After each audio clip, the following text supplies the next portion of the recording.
Hey everybody, it's your Peacekeeper coming back at you with another video. This time I got my how to play the USS New Mexico video. Um, in my opinion, this is probably one of the best ships in the US battleship line. It's also one of the first ships that kind of has what we would consider the conventional battleship layout. I mean, obviously the South Carolina does with its turret setup, but when I think of a battleship, I think of the turrets in the front and the turrets in the back. I don't think of all the turrets in the middle that the Wyoming and that the New York had. So for us, this is kind of the first ship in the tier that kind of has this that's not the Tier 3 South Carolina. With that, she also performs admirably. She is, like I said, probably the best U.S. battleship up to this point. I really like the Wyoming a lot, and the New York's pretty solid too. I've had some really good games in the New York, but the New Mexico is just overall a powerhouse. So let's go ahead and talk about the upgrades. Main battery modification 1 is pretty self-explanatory. That's been a staple for all of the ships up until now. This is where we start to get the gunfire control system modification 1. There is a lot of debate on the forums, and I'm just going to tell you right now, if you don't know, if you choose to increase your range either through the experience gunfire control module or the upgrade, your shot dispersion at that range, well, your shot dispersion increases. Your maximum shot dispersion increases. That kind of makes sense. You're extending the range through whatever reason, and in doing so, your shot dispersion is going to go up. The problem with this, and with even this modification up here, is that it seems like the accuracy at all ranges gets widened up a little bit. And I'll be the first person to tell you I've experienced it on this ship before, and generally I do not recommend this modification. The problem is, even with the upgraded fire control system, your maximum firing range is just shy of 15 kilometers.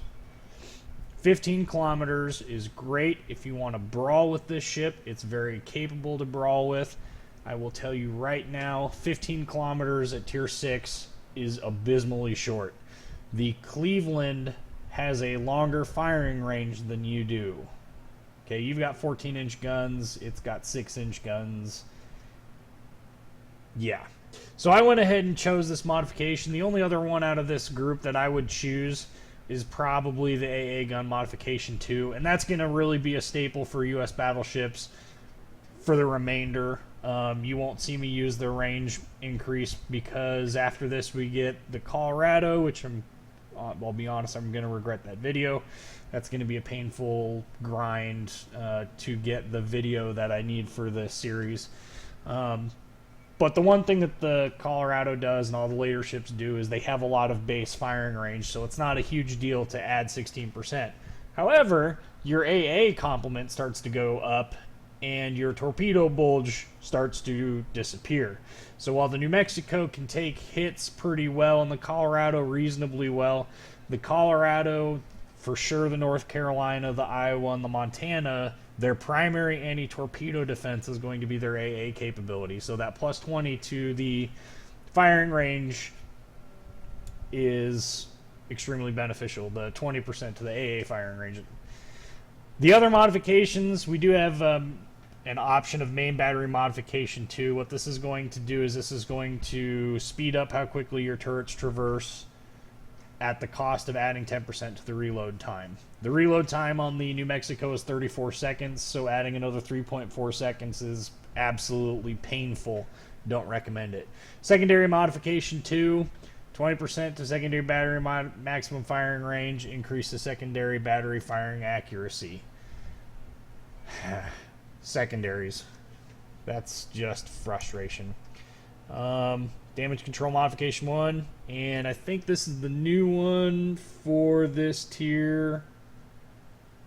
Steering gear. Okay, so we got 3 options. You've got propulsion modification, which 20% time to reaching full power. Steering gear, which is minus 20 to rudder shift time, and damage control system modification 2.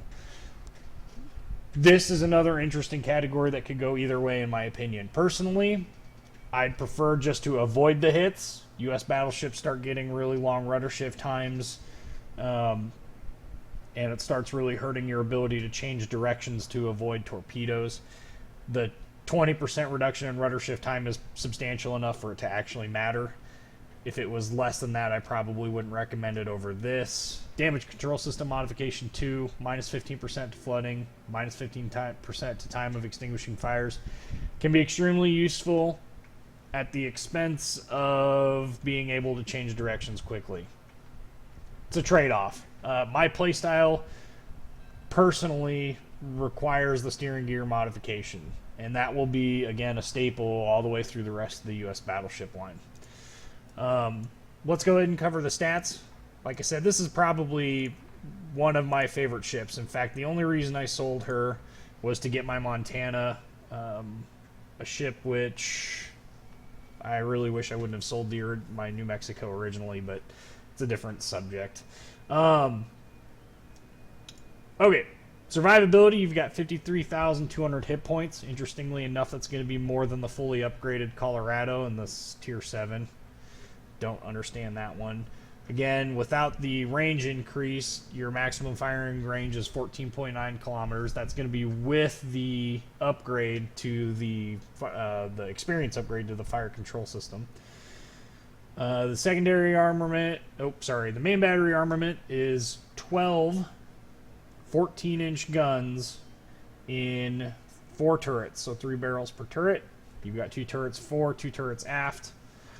Your secondary armament, you've got 2 different sets of it. You've got 8 of these case... actually, this is going to be the dual-purpose version of the gun.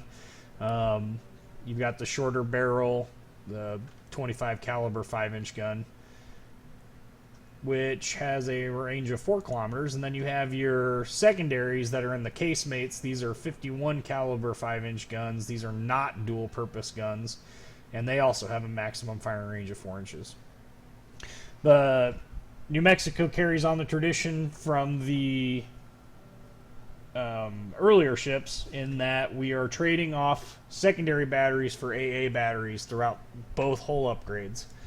On that note, you do have a pretty substantial AA complement. You've got a number of these 8x2 20 millimeter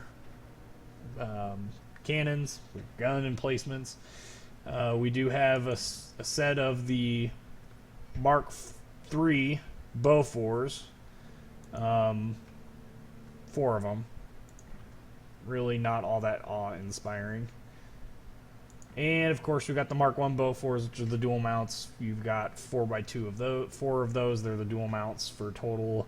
That brings your total for 40 millimeters up to 12. And then, of course, you've got the dual-purpose guns with the firing range of 5 kilometers. Overall, the AA, I would probably give it about a 6 out of 10. It's above the point where I would be frustrated with it. It does shoot down aircraft. It's not as reliable as the Colorado coming after it, which is just an AA powerhouse for its tier. Max speed is the rather standard, stereotypical US 21.4 knots, maintaining that lovely 21 knot battleship speed, and of course a 640 meter turning circle. This ship changes directions with the rudder shift upgrade extremely well, and that 640 meter turning circle is pretty solid. In fact, this ship will actually outturn its turret traverse. So something to keep in mind. I really enjoy this ship. It's been an absolute staple. It was a staple in Navy Field when I played it. It was a staple in Navy Field 2 when I played it. And it's a staple here in World of Warships. And it's just a great ship overall. This is also the first ship that you get the scout plane. You don't have an option for the catapult fighter, but you do have the option for paying for the premium spotting aircraft if you want to spend $22,500 to have them.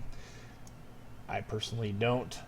I don't run premium consumables because they're expensive, and in these lower tiers you can get away with it because your rewards are much higher, but at later tiers you really can't. And I think you get the catapult fighter, or sorry, not catapult fighter, the scout plane and the B upgrade, I think is when you first get it. The default hull does not have it. In fact, we can just mount it, and you can see the default hull has the typical US lattice. And as we progress on through the hulls, yep, there's the scout plane. This is when it starts to look like the New Mexico that we see at the end of World War II.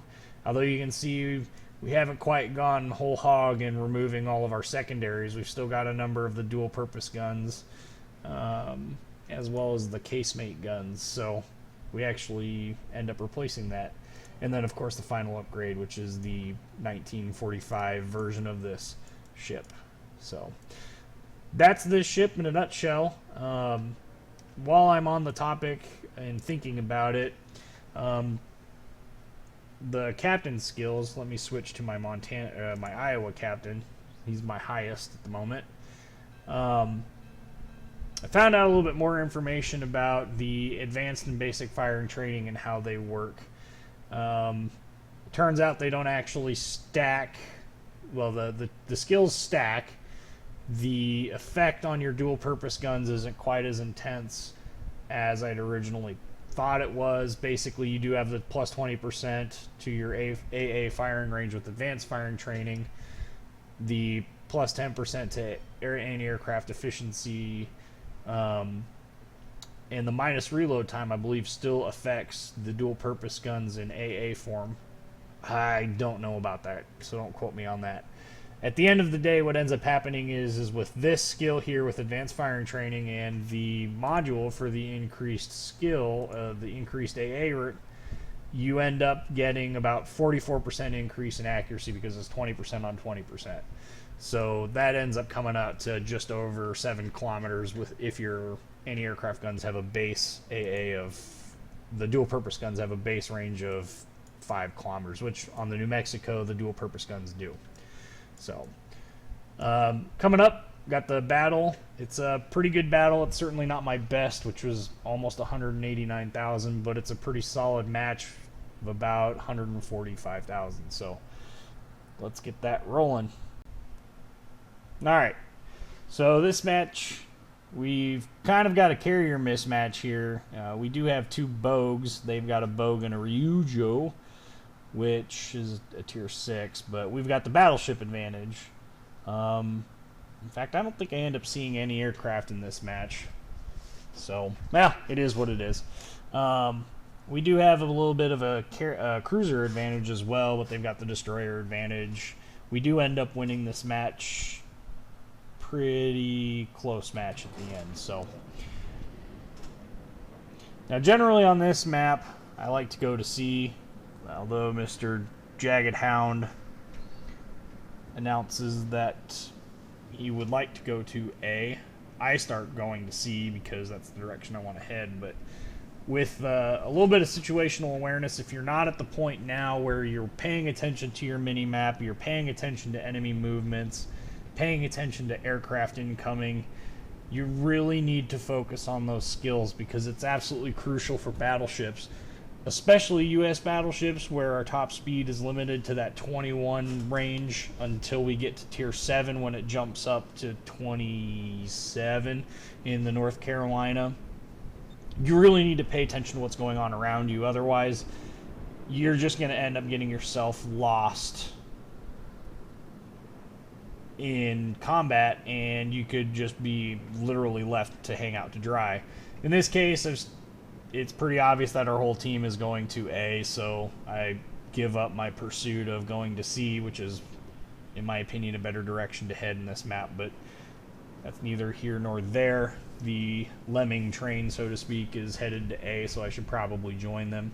I do kind of think about going to B on my way to A. What ends up happening is enemy ships come into view and end up ruining my plans for that, so right now, trying to get those red turrets to traverse, you can see just how painfully slow they are. Also to note, we've got both our Bogues, I believe, are air dominance. I can see two sets of fighters and a dive bomber. We got a Phoenix here. Phoenixes and Omahas share the same extremely large citadels, and I would like to take advantage of that as much as possible, but for whatever reason, not going to happen on this Phoenix. In fact, I don't think I citadel a cruiser in this match until really near the end. Phoenixes, fire spam, bad. Don't like it. Finally get my rear guns to fire off, and I realized that I really underled him. Part of that's problem with playing some of the higher tier ships. They've got a much different shell velocity and shell flight time. That looked like a great hit, but once again, 2 hits for 2,100 damage. I'm on fire, of course. Welcome to World of Fire, Viking funerals and fire battleships. And because I am paying attention, I do see the Clemson there. I decided to click on him to get my secondaries to target him should he actually get in range. There's me killing off the second fire. I do decide to take some shots at him, hopefully as a discouragement to come any closer. To note, you can see the shell dispersion on the Wyoming is not exactly a tight spread. It's certainly no sniper rifle. More accurate, a shotgun. We do have this Omaha here, and I'm trying to make sure that I can get my turrets all on target during this fight. Like I said, one of the bigger frustrations I have is the fact that the ship will actually outturn the turrets. So there's a solid, in my opinion, that would have been a solid hit. Had I been in a different ship, I probably would have ended up with at least one citadel, but not this time. It is an Omaha. It does have a massive citadel, and you can see the hole right underneath his bridge where the AP shell penetrated the armor and didn't get the citadel. A little too far forward. So I adjust for this next one. You can see me fighting the rear turret, trying to keep it in. For whatever reason, it unlocks, and he starts to turn. Just maintaining the targets of opportunity, trying to take out shots and do as much damage as I can.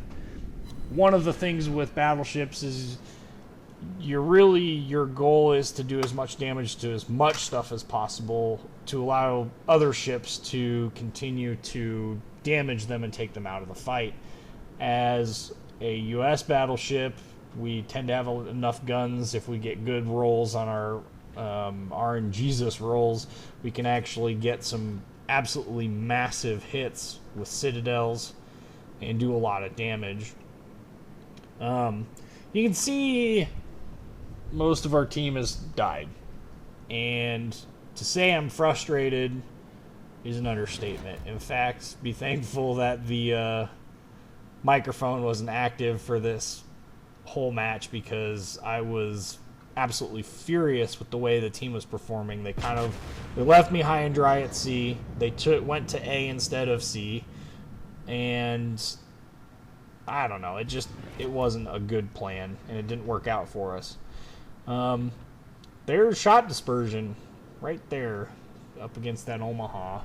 You can see just how wide that shot dispersion can get. I mean, I completely straddled him, didn't even hit him. I'm perfectly fine with that, because at the end of the day, it shows that my aim was at least true. I just didn't get any shots to land.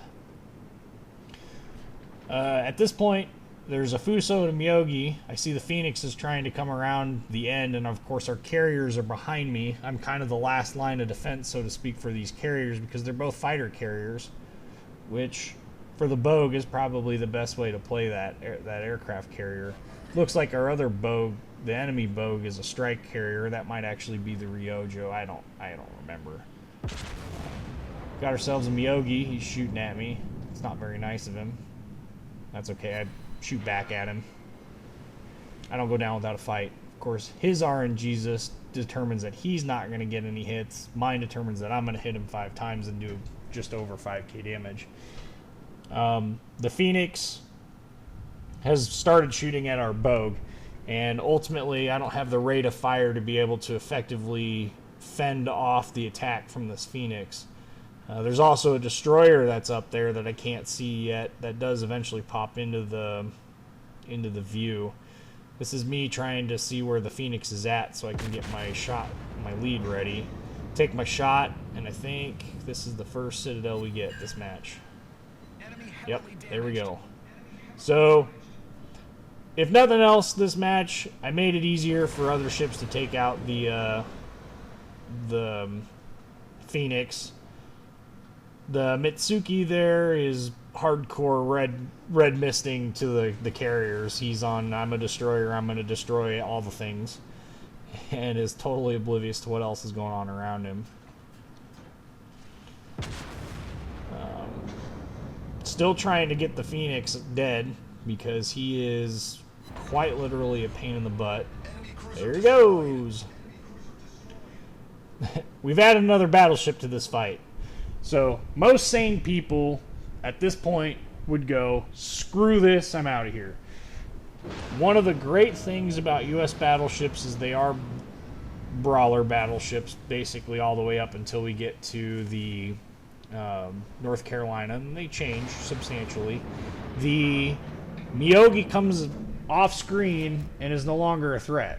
I got a Fuso that's in front of me that is standing essentially still. And he's moving forward, so I plan out my shot, and there goes another Citadel. I also did a crap ton of just straight up front damage.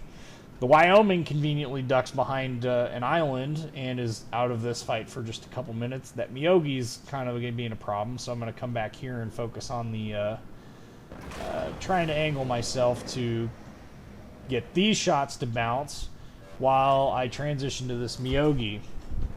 The way up, Wyoming comes back around and he's shooting HE. Obviously, there are a number of people that are still shooting HE. Being a tier 4, he's still very much new to this game. It is a fully upgraded one, but it's not. But you know that doesn't mean much. Overled the Miyogi just a little bit. You'll see I'm turning back into him. I'm trying to pay attention to the aircraft that I can see all the way down there too, but praying that they're not coming my way. Got a Furitaka there that is red misting to the remaining carrier. Or no, actually I don't know what he's red misting to. Probably that Wyoming. Speaking of Wyomings, he's in front of the Miyogi, so I might as well shoot at him. Again, this is when I find out he's shooting HE. Trying my best to angle myself. This is me being frustrated with that front turret now as I'm turning. Like I said, you can out-turn your guns in the ship. And no Citadel, but a fairly large amount of damage. The Miyogi's already shot and is waiting for his guns to come back up, and I think he gets the front turret off. Ends up not doing a whole lot of damage. That was a rear turret. Problem solved, sir. Here comes the front and the other rear. And RNGesus saves me.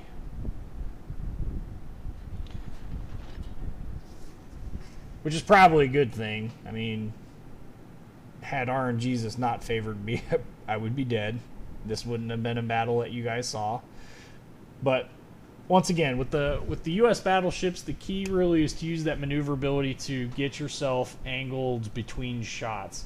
The New Mexico is really the first battleship that has a pretty good firing arc. It can shoot, quote, over its shoulder pretty well, which means you can get the rear turrets turned pretty far forward. You can see it right there, just how far forward they actually turn.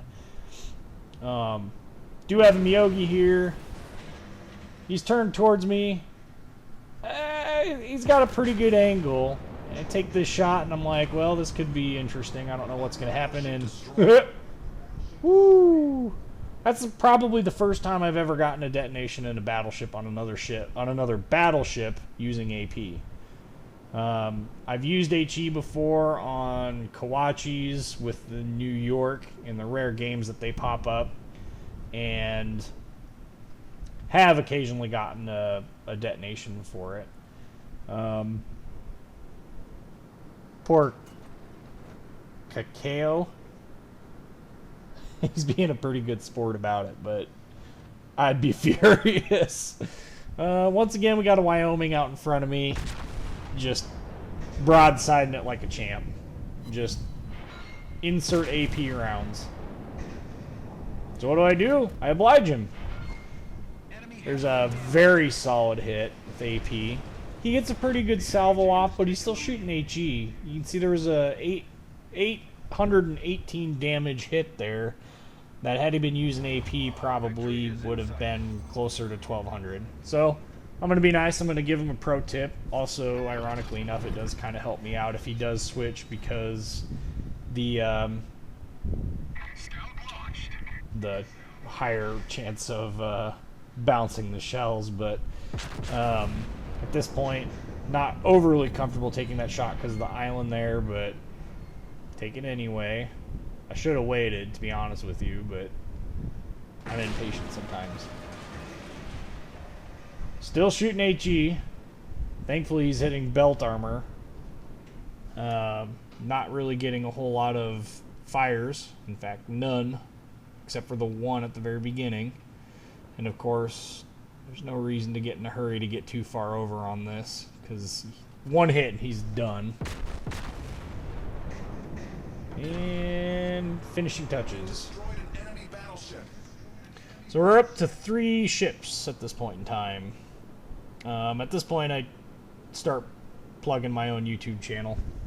Thanks for watching, guys. I actually do appreciate you guys watching. And as always, leave comments. I can always use the tips and tricks to improve this channel and improve the information I'm giving out to you. I do also want to help him out too. So there I am plugging my YouTube videos. And this is definitely my New Mexico reel. Interestingly enough, I can't spell. That should be R-E-E-L.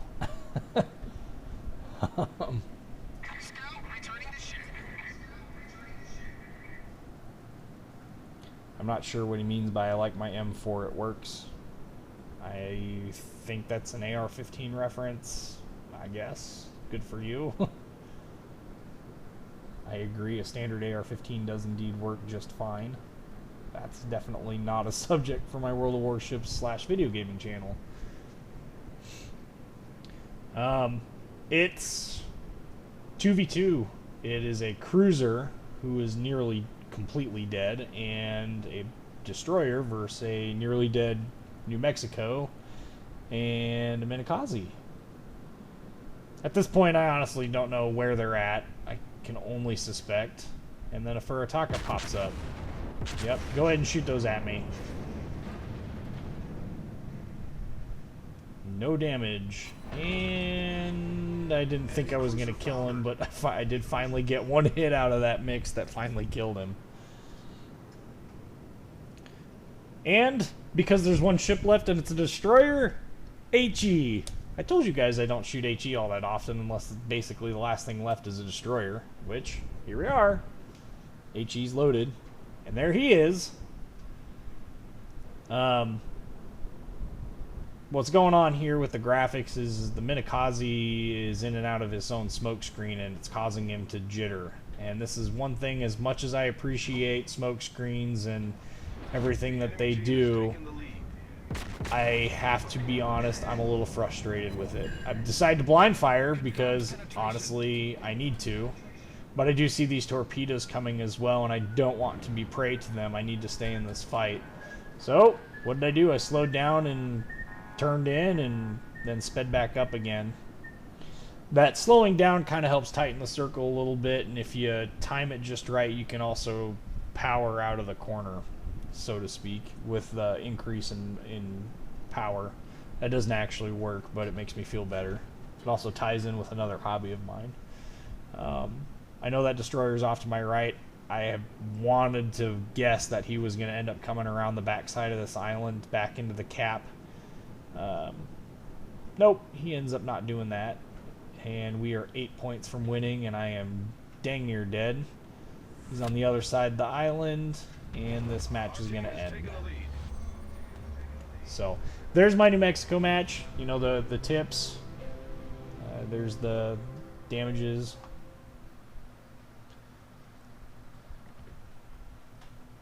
And there you go. Oh, I'm 148,000 damage. So that's the New Mexico. It's a great ship. That initial grind through that first hole is brutal, but hang in there. She does pay out at the end as being just an absolutely wonderful ship to play. A lot of the skills that you get in her, they're going to end up changing by the time you get through the Colorado and into the North Carolina, but those basic brawling skills are absolutely going to carry over from the New York and the Wyoming. So hang in there, grind through her. She's an absolutely wonderful ship when you play her right. She has a lot of damage potential, and when RNGesus is in your favor, she can do a real good job at deleting cruisers. This is your Peacekeeper signing off. Like, comment, subscribe. Thanks for watching.